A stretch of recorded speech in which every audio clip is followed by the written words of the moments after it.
I've got no idea what I'm doing.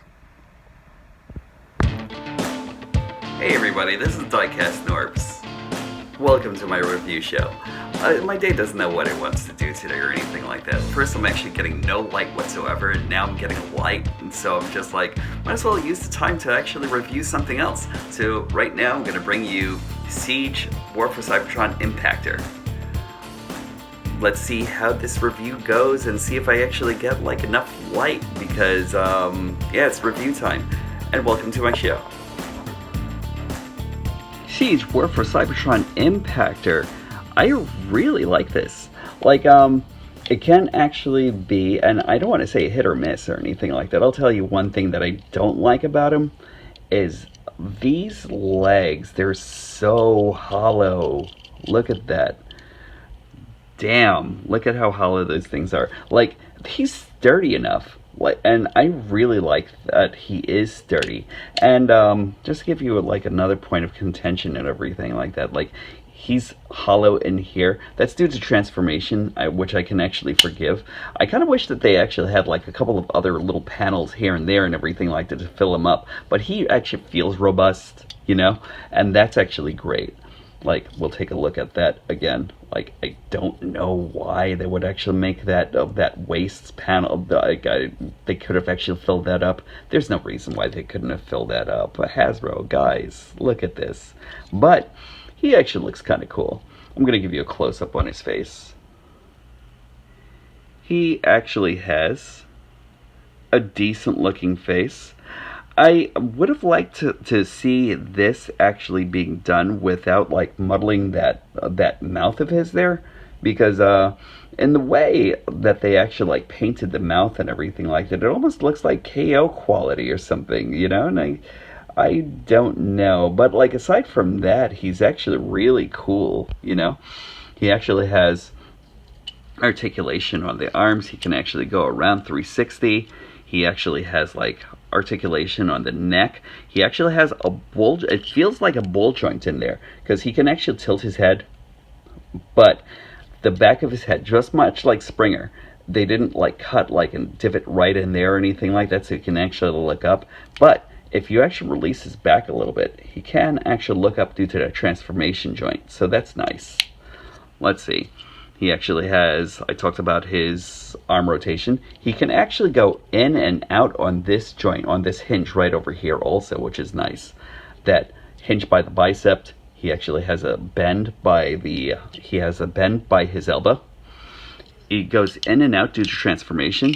He actually has a waist swivel, but it's all the way up here.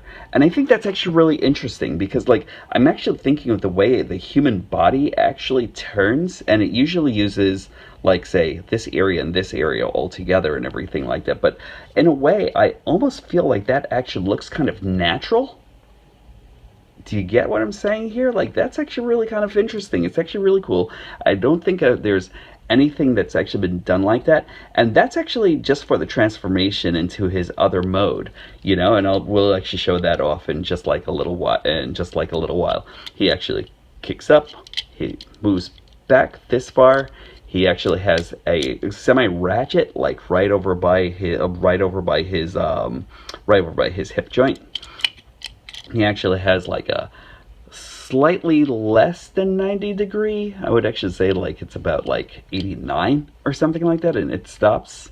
It would have been cool if they actually did that. And let's see, he's actually got like a little bit of dorsiflexion over here. He can actually move his ankles outwards and inwards. That's due to transformation, which actually gives him like a great A stance. Now his weapons, he actually comes with like a little gun right over here and everything like that that's used for his tank mode. And this guy for now is actually going to be a lefty, so I'm actually going to put his other gun right over here. That's actually going to be the turret in his tank. And you can actually give him, now I'm actually hearing this from the comic books. I haven't read anything about this character, so I really don't know anything about him or anything like that. But like a lot of people actually think that he actually looks great with this gun right over here and everything like that. And I guess that's like his character motif, you know? Not bad. Now, just take a quick look at the packaging. Love that art that they actually have for him here. I kind of like this. Like, I kind of wish they actually did this on his legs also and everything like that, where he actually has like the double joint right over here. That's nice. And there we go. Now I've got the Autobot version of this. Apparently there's a Decepticon version that actually comes with a 3-pack with Mirage. And I don't really need him because like this head, he actually comes like with a more Spartan head sculpt than and like I think that's actually really nice. But I really like this head sculpt also. Like I don't have like a huge issue with the way that looks. Like that's actually very cool, and I love this purple Autobot symbol. In fact, I kind of like this whole color scheme altogether. For an Autobot, it's actually really unusual, and kind of makes me want to get Nautica even that much more, actually. So, there we go. And I'm just going to give you a couple of quick size comparisons. Here we go with Red Alert from the Siege line also. They look great together. I'm going to give you Siege Brunt. That's actually really nice. Actually, the Decepticon version of this guy would actually be great. Would be a great teammate for this. I'm going to show you that in just like a moment. And here we go with his wavemate, Mirage. They were supposed to be in the versus pact.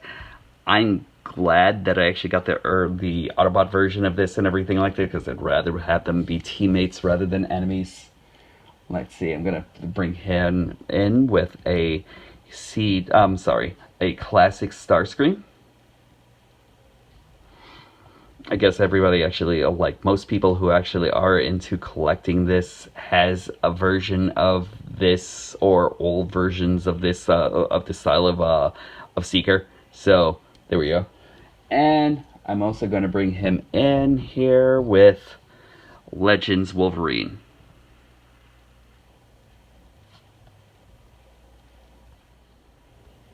And last but not least, T.Y. Beanie Spider-Man. Because he's back in, baby.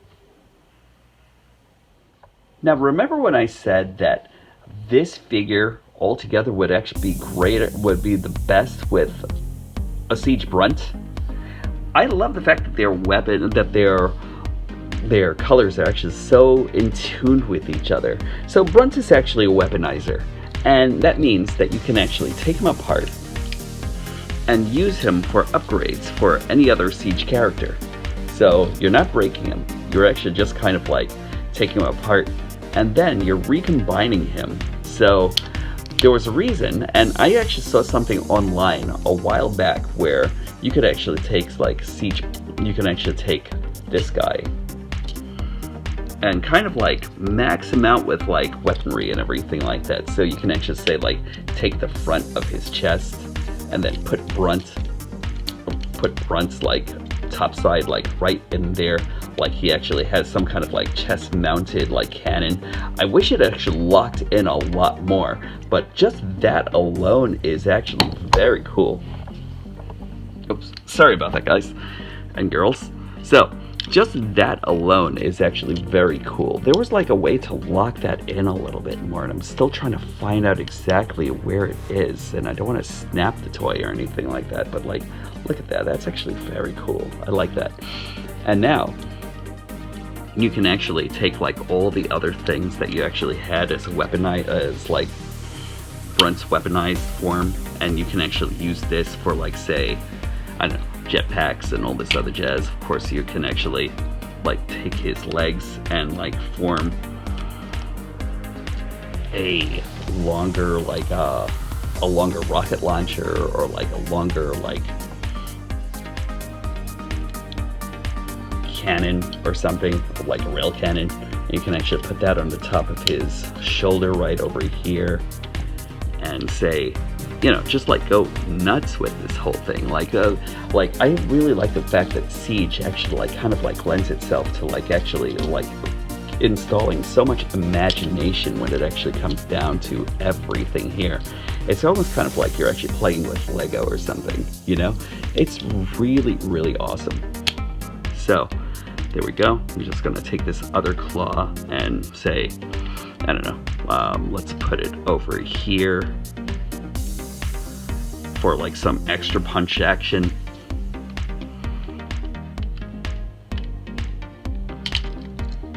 There we go. Hold on. Just let me move this over here.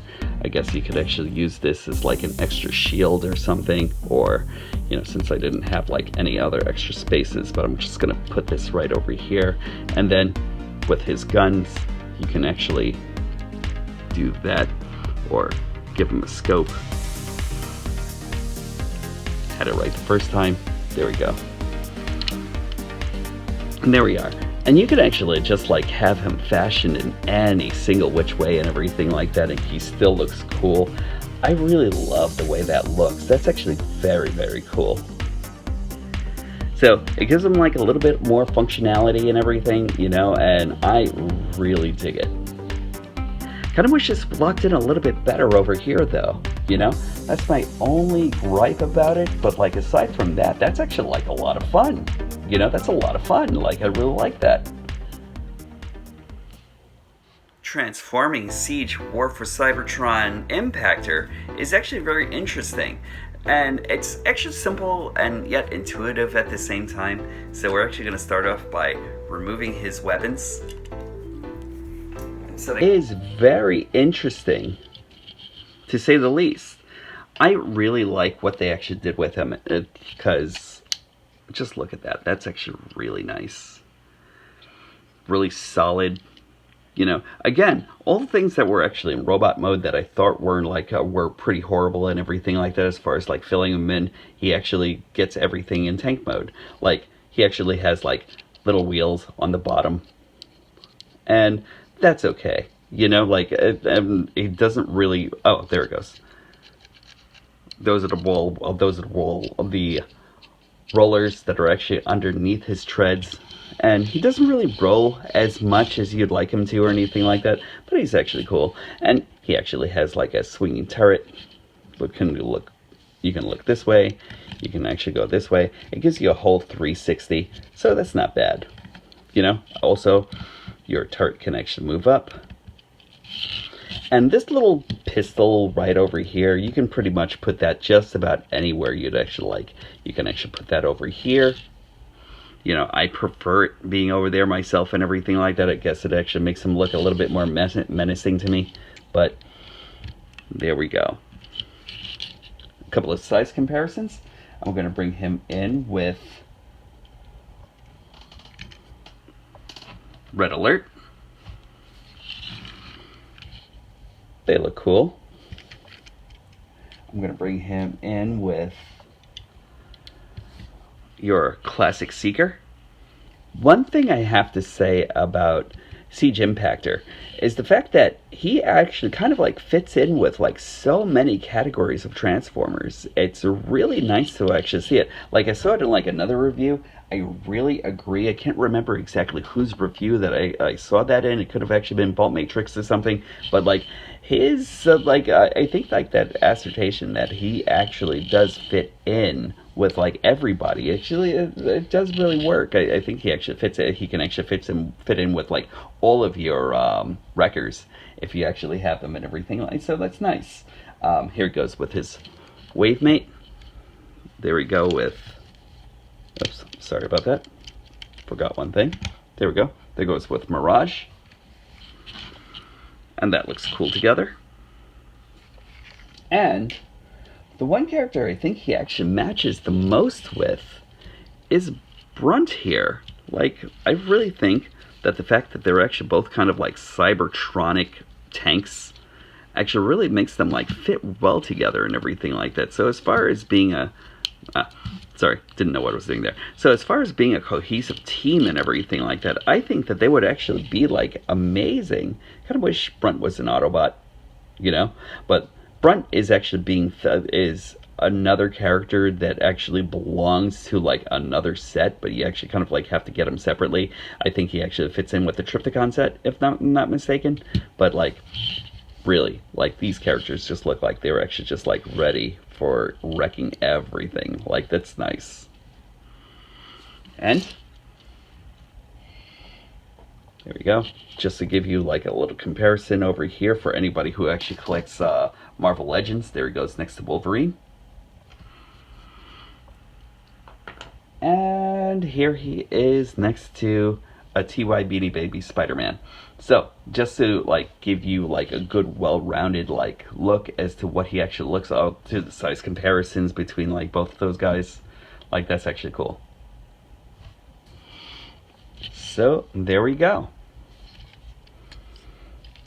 I really think he's a worthy addition to your collection. Like all that sculpted detail is great. Love it.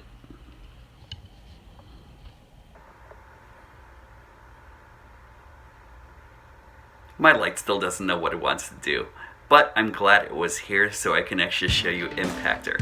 Is he a worthy addition? Yes. I think he's actually a great figure, pretty robust, even though I do have like my slight like points of contention with like the legs and with the hollow legs and everything like that, like maybe the hollow back. Everything else is actually amazing and fun on him. When you actually combine him with Brunt, he's great. Like you will love playing around with this guy. But I definitely think he's actually a worthy part of your collection and everything like that, and I just go get him. So from me to you, this is Diecast Norbs, and when these stop being magical, that's when I'll stop collecting.